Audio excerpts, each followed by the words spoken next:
then why move away? Right. So when consciousness knows that it's living with an arrogant roommate, and the arrogant roommate is consciousness, the question is, why would consciousness move away? Consciousness does not move away, but it will move that body away. It will move Joe away from Jim, because Joe is not having a good party with Jim. Jim keeps, bugging the heck out of Joe, and so consciousness will send consciousness will send Joe or Jim, I forgot, will send one of them away to a different location, to a happier dream, because consciousness loves happy dreams. And prison cells? And what? Prison cells? Same thing. Where you can't move away?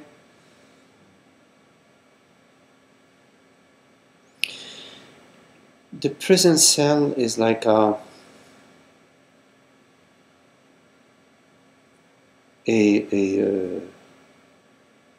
see, how would be a metaphor for that? Okay, so when you have an accident, and you hurt your knee, and they fix your knee, then you have to go for 4 months to rehab, yes?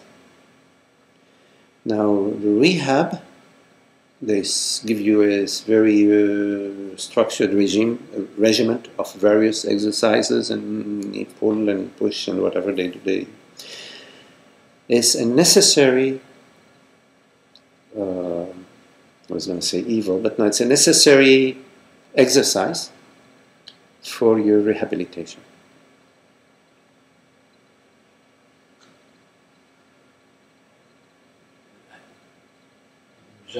Consciousness moves Joe and Jim away from each other because them being close to each other is an opportunity for identification.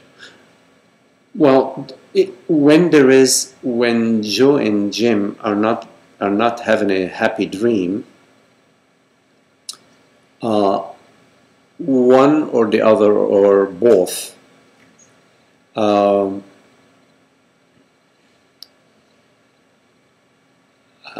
are forgetting their brotherhood. Yeah. And I think it relates to the prison cell.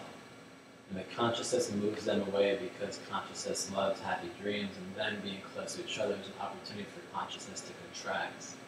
And I think, how do we end up in a prison cell? And do we often end up in a prison cell because we've been living the life of identification? Is that how we end up in the prison cell? Yeah, absolutely. I mean, you end up in the prison. Prison cell is a classroom of sort, because there is some learning to be done, and we forget the bountifulness of the universe, and we contract into the me, and then we see, oh, you have a better house than me, I'm going to come and rob your house at night or something like that, then end up in jail. And so it is a contraction that I'm not saying there aren't exceptions to the rule, I'm saying that in general there is a bad judgment, meaning we went down the path of separation and not the path of the recognition of our wholeness. So there's maybe envy, fear, greed, jealousy, whatever, all these emotions, these negative emotions. The negative emotions are only relate to a me, to an identification with a form. Yeah, so I am poor, you are rich, I'm coveting what you have.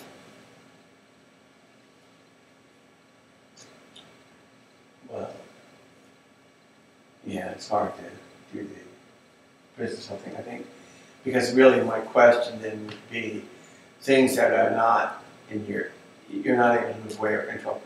I mean, for instance, because to say that somebody belongs somewhere is an assumption. But to put it in consciousness, because I think that's really what it is knowing to be consciousness, then is limitless and boundless. And the me is an illusion. And so therefore, you know, even in these types of situations where you don't have the human power to say, physically move away from something, or you have even an illness or something, I guess, would be the same type of thing in some way. But illness occurs to the body, at the body level. It doesn't Yeah. occur to you. You don't get ill. It's the body that gets ill. Yeah, so even in a situation there, you can still know the consciousness. You can still, consciousness accepts. Accept, you said? Accepts. Accepts. Yeah, accepts. It says yes. I don't think consciousness, you know, I mean, it doesn't, but I think there's not a necessarily a, well, this happened, A, B, C, this, I don't see that. I don't see A, B, this and that. And because it's, and then so you deserve, or No, there's no you deserve. You go rob somebody's home, and if you don't get caught, you don't get caught. But if you get caught, they're gonna throw you in jail. Deserve or no deserve is secondary. But that's how it works. Yeah. If you live according to if you don't live according to the divine principles, there are going to be some dire consequences. That's how the game is. If you see it otherwise, please tell me, because that's how it is. In my understanding, you act according to the negative emotions. You act out your anger. You act out your jealousy. You act out your envy. You're going to end up into a really unhappy dream. I can guarantee you that. But you can test it for yourself, but you save yourself a lot of trouble by not testing it. Just believe it. That's how it goes. So it's really important that you live according to the divine principles. And if they're not coming out from your full experience, then mimic them as best you can. Okay? Mimic them as best you can until they grow on you. Generosity, kindness, honesty, truthfulness, sincerity, generosity, compassion. It's not about you belong or don't belong. That's how it works. The path to happiness is the path of the divine qualities of consciousness, and the expression of consciousness is those divine qualities. Mm-hmm. Consciousness is love, is beauty, is generosity, is intelligence, is kindness, is humor, is compassion, is empathy. It's all of that. It's creativity, it's celebration, it's contemplation. And that expression then, that expression comes out of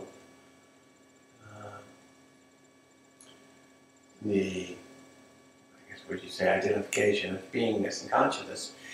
In most cases, we have a world full of either seekers or those who are not even aware of it.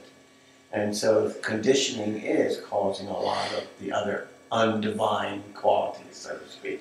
Yes, absolutely, absolutely. It is this belief that I am born, and that I am this boy or this girl living in space and time. That's the most prevalent virus, the most prevalent belief structure in our entire on this entire planet. It's the heart of misery is right there. The core of misery is right there in that belief structure, in that conditioning. You say conditioning. In that we're all conditioned to mistake consciousness to be a personal mind. The body is born, thoughts arise and dissolve minute by minute, second by second, instant by instant, but I'm not born.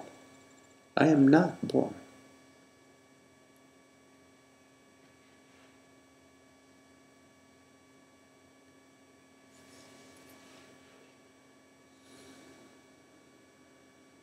There's a confusion between I and the body.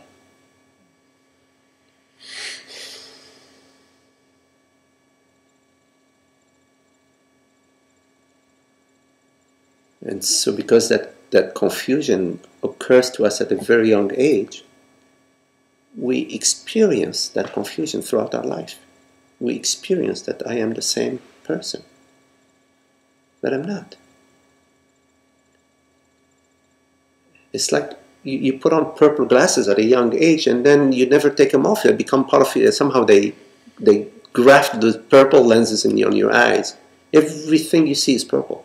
You know, purple trees, purple birds, purple walls, purple everything. Everybody's purple. Everything's purple. You can't imagine that. No, it's not true. You have to take off these lenses and you'll see. No, there is green, there is brown, there is red. But what are they talking about? They're all fools because they don't realize that everything is purple. This is how it is with the identification. From this identification, you perceive yourself as the same person. You perceive the same. You say, oh, this is the same house. No, this is the same city. It's the same tree. It's as if like some neurons, some channels, some of the channels in the brain have been given, have hijacked the entire brain. It's as if your brain is like an infinite passageway of infinite vessels and routes and highways and pathways and sub-pathways and you build a tunnel. There is a tunnel. And now the only way of traveling is through this tunnel. This is what ignorance is like. This is what the ignorance meaning ignoring our true nature, not forgetting that we are the self, forgetting that I am consciousness. That's what it's like. It's like tunnel vision. Is it this? Tunnel vision. Tunnel vision. Tunnel vision. So imagine you're living your entire life, you know, like that. Your entire life like that. Entire life. We are. Yes. Yes.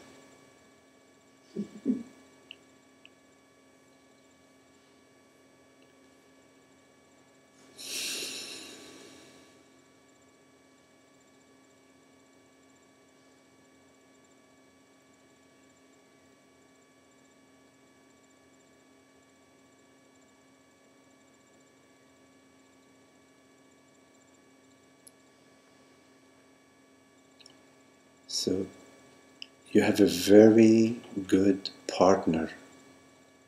You have a gift given to you, which is your feeling state, your body, your feeling state. This is a universal body, it's a vast body. It tells you when you're going the wrong path.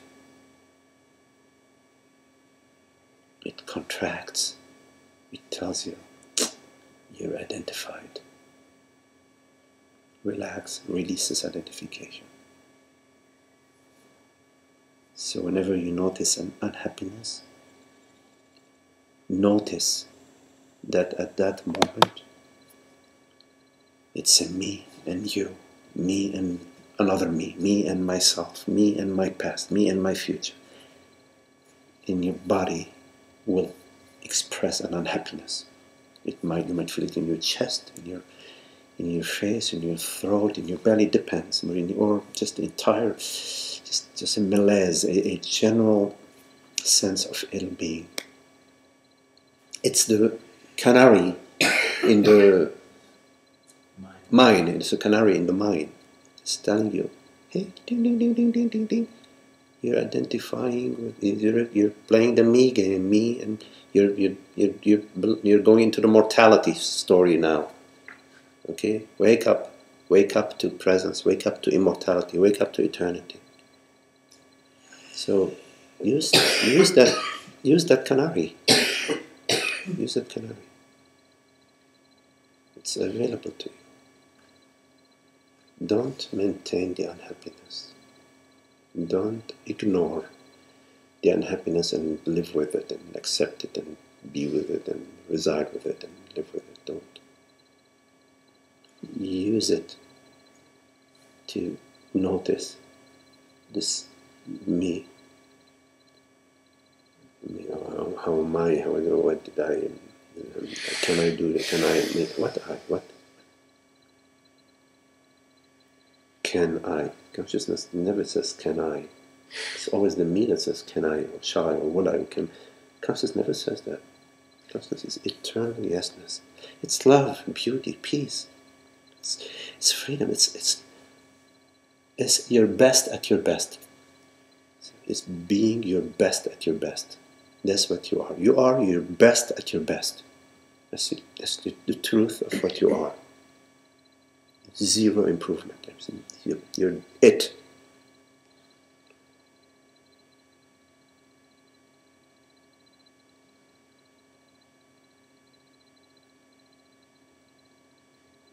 Love it and live it. Celebrate it.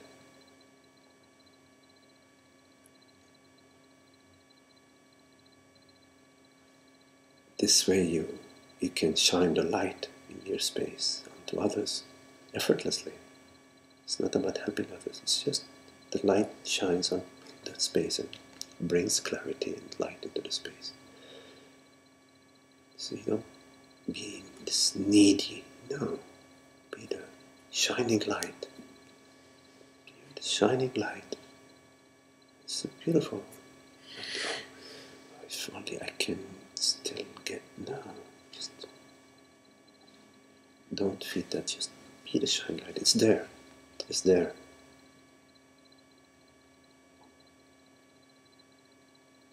You are this shining light of presence. You are that. So beautiful.